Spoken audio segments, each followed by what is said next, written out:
네, 안녕하세요. 청취자 여러분 반갑습니다. 저는 지난주에 이어서 오늘도 알짜 정보를 드리려고 이 자리에 앉아 있고요.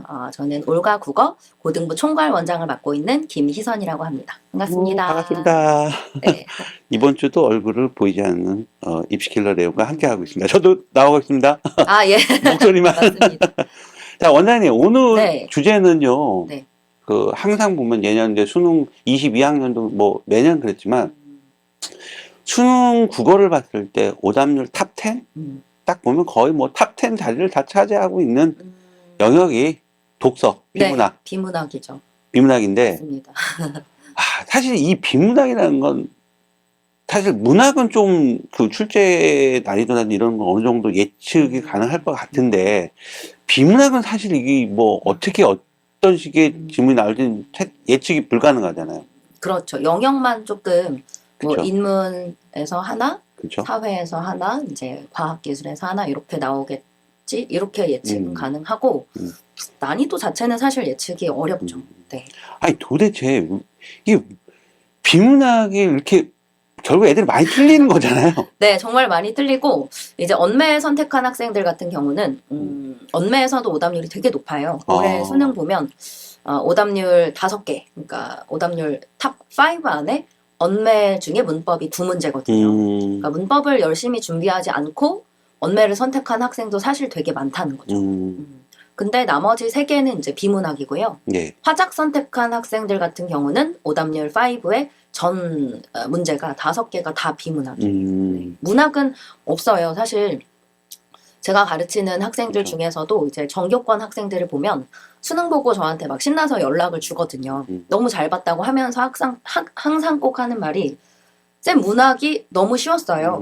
파이널 때 찍어주신 것에서 음, 다 나왔어요. 음, 정말 음. 적중률이 높아서 뭐 10분 안에 다 풀었는데 다 맞았어요. 네, 이런 얘기도 하거든요. 네, 수능이 80분인데 네. 문학은 10분 안에 풀고 다 맞는 거죠. 어, 네, 근데 이게 저만 적중하는 건 사실 아니고 그렇죠. 네. 사교육 특고에 근무하시는 음, 강사분들은 문학은 거의 다 적중을 하거든요. 그래서 어떤 학생들은 제 강의 중에 파이널 강의만 듣는 학생도 있어요. 문학 적중에 대한 어떤 소스를 받으려고. 음, 그래서 그만큼 문학은 적중이 가능하고 음, EBS 연계 교재, 수능 특강, 수능 완성만 공부를 조금 깊고 넓게 공부를 한다면 충분히 그 연계 효과를 누릴 수 있거든요. 보통 한 50% 정도 연계가 되기 때문에 그래서 그 시험 시간 80분 중에 문학에 10분, 15분만 투자하는 게 아닌가 싶어요. 네. 아니, 비문학이 그렇게만 나온다면 얼마나 좋겠어요. 비문학도 사실 올해 수능 기준으로 본다면 한 지문은 확실히 연계가 되었다고 볼 수 있을 것 같아요. 아, 사회 지문은. 어, 그래서 비문학도 제가 정말 예전에는 비문학은 EBS 연계 교재를 볼 필요가 없다. 네. 비문학은 기출로 일단 독해력을 올리고 그 다음에 만약에 조금 불안하면 사설 모의고사로 훈련을 해라 라고 얘기를 했는데 그것은 이제 예전 수능에 대비할 때까지 먹혔던 것이고 요즘에는 비문학도 지문 연계가 한 지문 정도는 나오고 있어요. 그래서 비문학도 여러분이 EBS 수능 특강이나 수능 완성 같은 연계 교재의 문제까지 분석은 못하더라도 지문은 익숙하게 해놓으셔야 하고 소재 연계는 분명히 됩니다. 그래서 이번 수능에서도 보면 뭐 기속이라든지 재량이라든지 이런 용어 같은 거 다 연계가 되었거든요. 그래서 소재 연계는 된다고 생각하시고 EBS를 접근하시는 게 좋을 것 같아요. 비문학을 학생들이 진짜 딱 이렇게 어렵게 느끼는 이것 때문이야. 네네. 원장님 보실 때. 네네. 비문학을 학생들이 어려워하고 많이 틀린 이유는 이것 때문이야. 혹시 그런 거 있어요? 2가지를 꼽을 수 있을 것 같은데요. 네네네.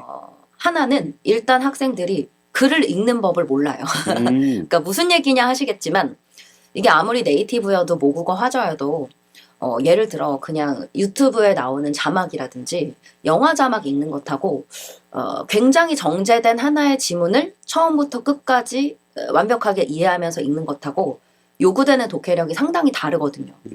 그리고 이제 아이들은 평소에 접하는 글 자체가 난이도가 되게 낮은 글, 그리고 조금 길이가 좀 짧은 글, 이런 것만 접하기 때문에 사실 그 수능 출제하시는 분들이 대단하신 분들이 모여서 출제를 하는 거잖아요. 뭐 한 번 출제하실 때 돈도 굉장히 많이 받으시고 그렇기 때문에 지문이 엄청나게 계획적이고 아주 정제된 지문일 수밖에 없는데 그런 것들을 잘 이렇게 접할 기회가 없는 거죠. 그래서 글을 읽을 줄을 모르고 그 글을 읽을 줄을 모른다는 건 이런 거예요. 예를 들면 그 출제자가 요구하는 지문에 어떤 용어에 대한 개념이 필요할 때 학생들은 되게 반사적으로 A는 B다라는 문장 같은 것만 찾아요. 그게 개념이라고 배웠으니까.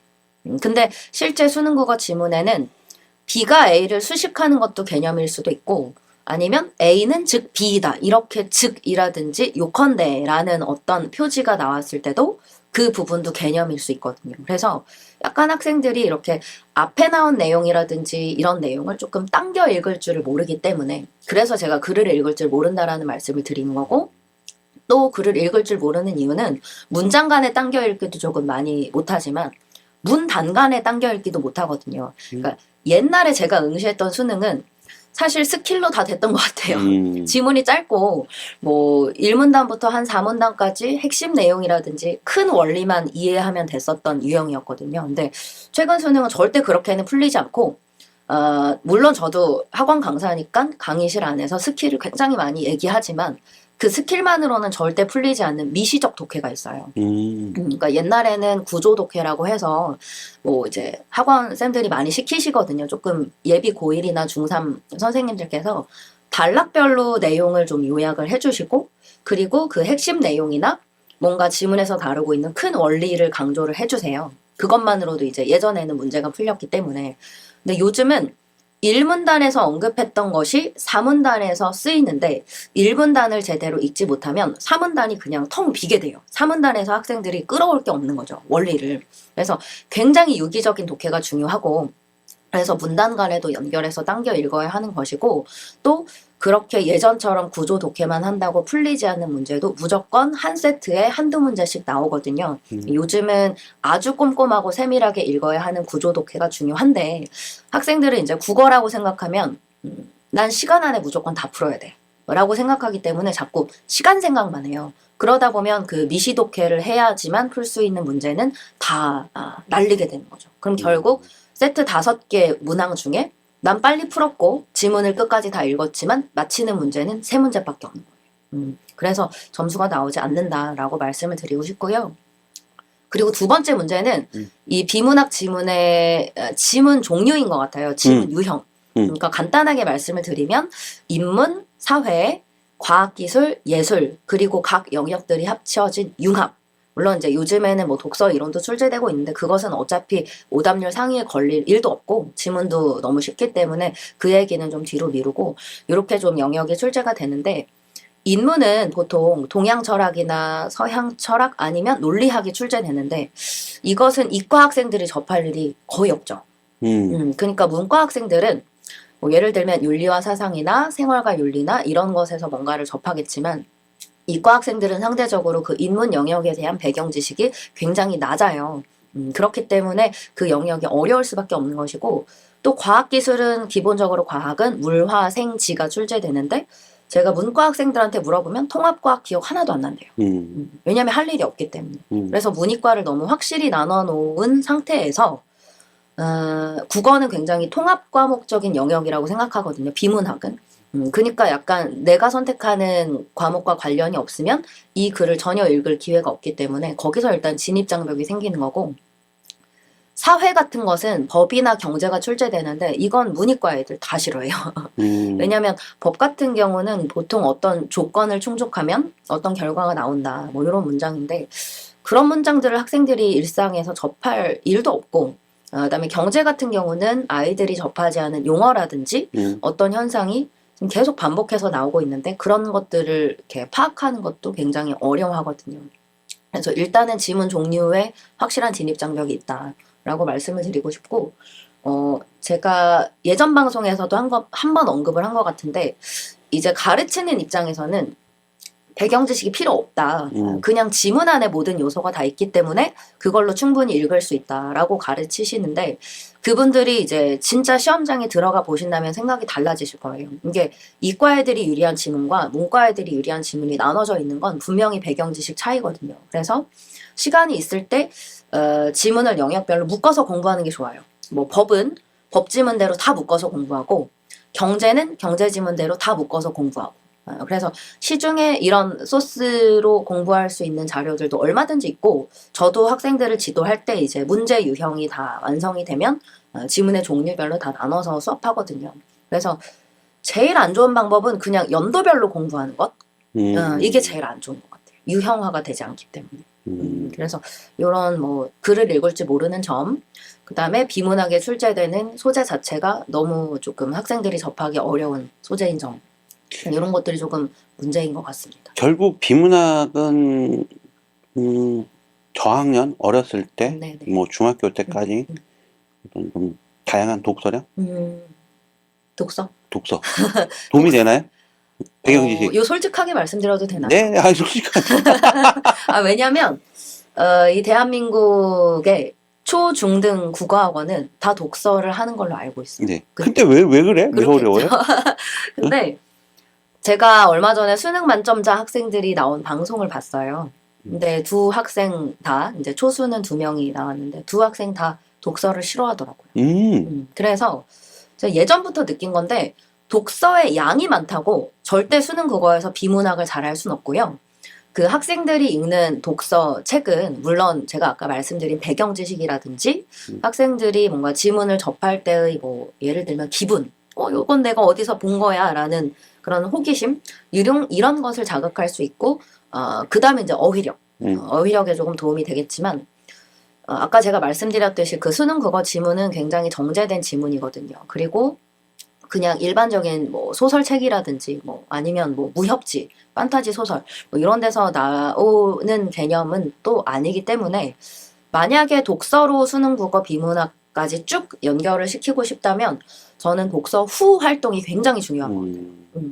그래서 뭐 소설이나 이런 것은 사실 큰 도움은 되지 않을 것 같고, 약간 조금 넓고 얕게 넓고 얕게 어떤 지식을 파악할 수 있는 책을 많이 읽은 후에 그 다음에 독서 후 활동이 굉장히 중요할 것 같아요. 모르는 어휘가 있다면 그것도 한번 문맥적으로 추측을 해보고, 또 이 사람이 어떤 말을 하고 있는지 한번 요약도 해보고, 그래서 이제 이 필자의 생각이나 주장, 의견을 내 것으로 이제 완벽하게 이해를 하는 그런 활동이 되지 않으면 독서와 비문학이 이렇게 완벽하게 연계가 된다라고 말씀드리긴 어렵고, 그래서 이제 청취자 여러분들 또는 학부모님들께서 초중등 학원을 고르실 때도 독서 후 활동을 어떻게 하는지를 조금 아주 세밀하게 따져보셔야 할 것 같아요. 그 비문학에 아까 원장님 네.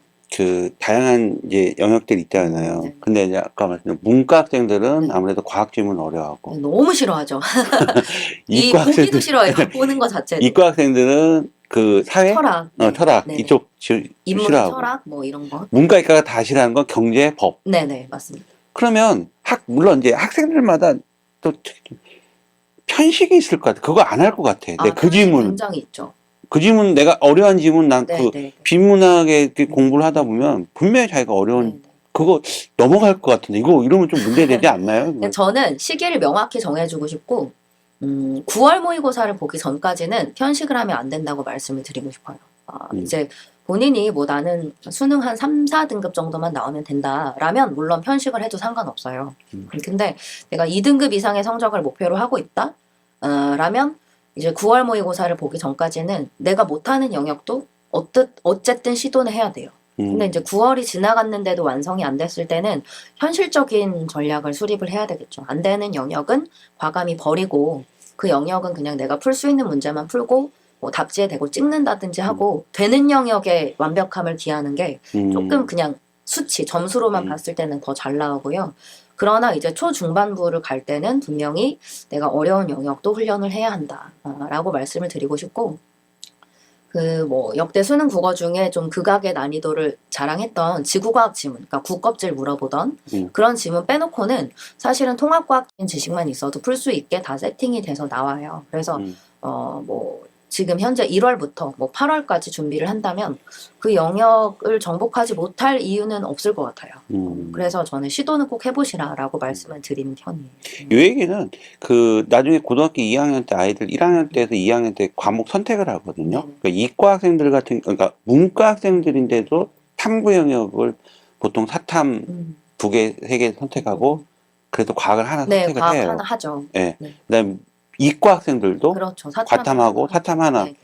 그거 좀 신경 쓰면은 요 비문학 쪽에서도 좀 도움이 되지 않을까. 네. 나는 이과니까 사탐 뭐 선택을 했지만 맞아요. 잘 안 9등급 하죠. 나와도 나는 상관없어. 뭐 이런 생각을 갖지 않았으면 거의 안 하는 것 같아요. 그죠? 네, 선택만 하고 음, 뭐 이과면 이과 탐구 공부만 하고 문과면 문과 탐구 공부만 하지 음. 거의 그렇게 하진 않는 것 같고 근데 뭐 제가 수험생이어도 그것까지 할 시간이 사실 부족할 것 같아서 만약에 그런 걸 신경 쓰기 어렵다면 이제 고3이 된 상태니까 조금 배경 지식을 쌓을 수 있는 교재들이 충분히 시중에 있거든요. 그래서 그런 것들로 보완을 하시면 되겠죠. 지금은 고등학교 1학년 과학이 통합과학이거든요. 네. 사실 이제 2014학년도에 그때는 이제 과학이 고등학교 1학년 과학 융합과학이었어요. 근데 융합과학의 그 교과서에 나온에서 진짜 지문이 되게 많이 나왔어요. 맞아요. 지금도 현재 통합과학에서 나오는 예.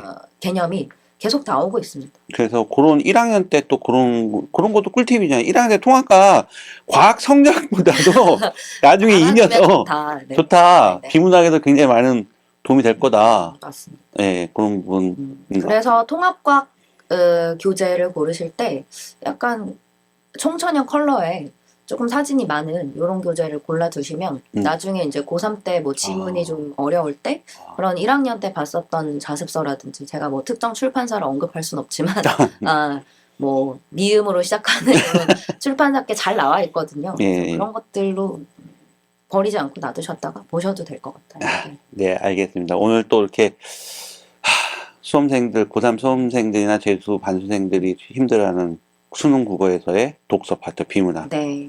그걸 또 어떻게 공부를 하고 어떻게 준비를 해야 되는지까지도 우리 원장님께서 잘 설명해 주셨습니다. 네. 다음 주는 그 이제 마지막 그 고3들 선택형 있잖아요. 엄매요. 선택 과목이. 네, 선택 과목. 화법과 작문, 언어와 매체.